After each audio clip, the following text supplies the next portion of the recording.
조갑제 TV 시청자 여러분 안녕하십니까? 2024년 1월 12일입니다. 어제 이낙연 전 대표가 민주당을 탈당하면서 신당을 창당하겠다고 했습니다. 이준석 전 국민의힘 대표도 일찌감치 국민의힘을 탈당해서 신당을 만들고 있습니다. 전직 여당 대표가 동시 탈당한 셈입니다. 전직 야당 대표가 아닙니다. 전직 여당 대표가 동시 탈당해서 동시에 신당을 만드는 것은 한국 정치사상 초유의 일입니다. 왜 이런 일이 일어났을까요? 그렇다면 이준석, 이낙연 두 사람에게 문제가 있느냐? 아니면 윤석열 대통령과 이재명 대표에게 더 큰 문제가 있느냐? 아니면은 정치 제도에 문제가 있느냐? 이렇게 여러 가지 의견이 나올 수가 있다고 생각합니다.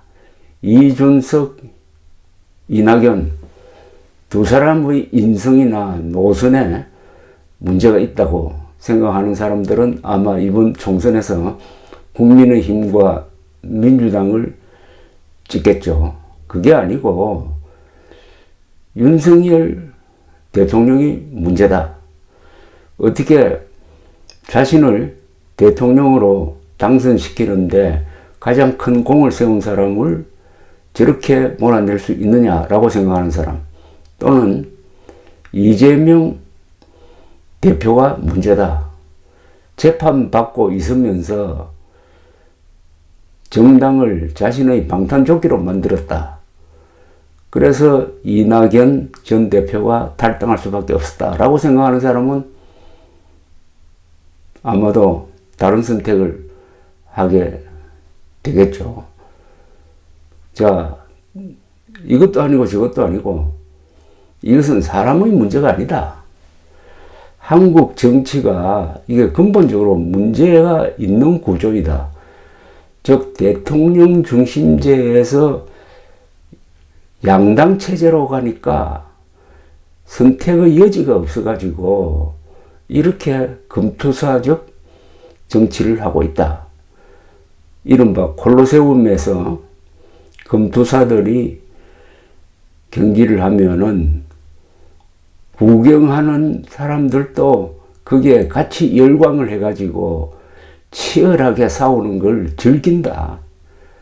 이렇게 되니까 관중과 금투사들이 한 덩어리로 지금 전투를 하고 있다.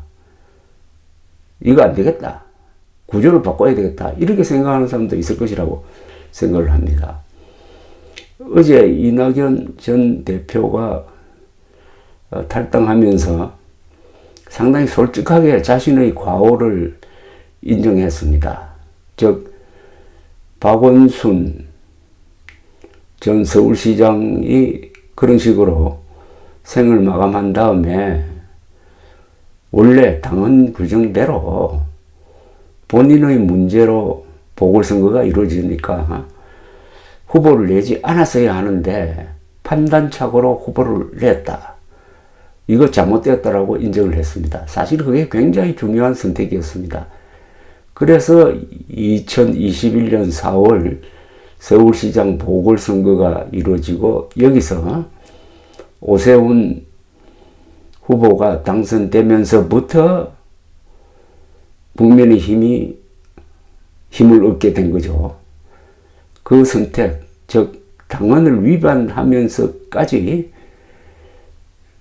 괜히 보궐선거에 참여한 것이 잘못되었다는 그런 솔직한 고백을 했습니다.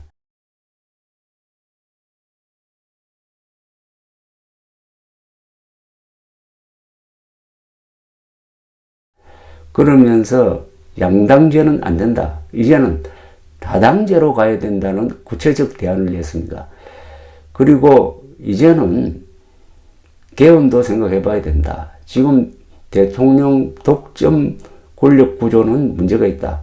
권력 분담의 어떤 정치 구조 변경도 생각해 봐야 된다는 중대한 화두를 던졌습니다.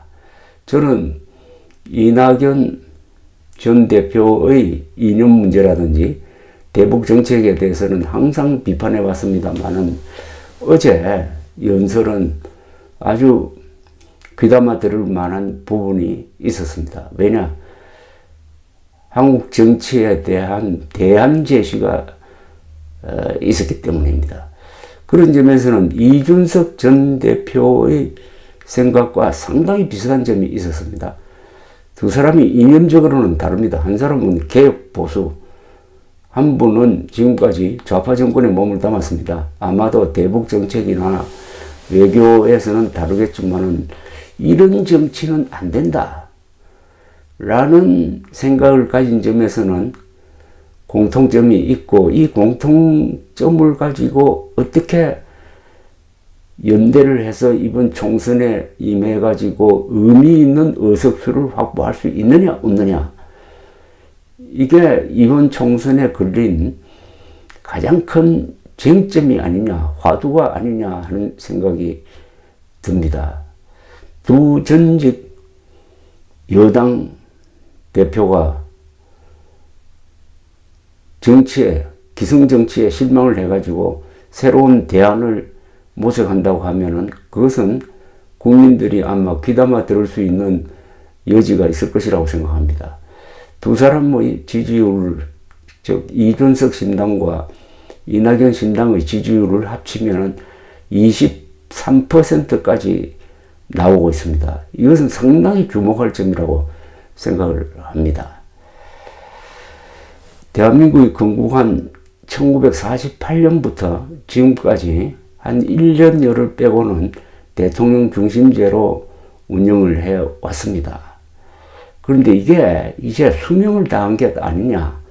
이런 경직된 권력 독점 체제로는 한국 정치도 이제 막다른 골목에 이르렀고, 그 증거가 두 전직 여당 대표가 탈당을 해서 동시에 신당을 추진한다는 이 사실이라고 생각합니다.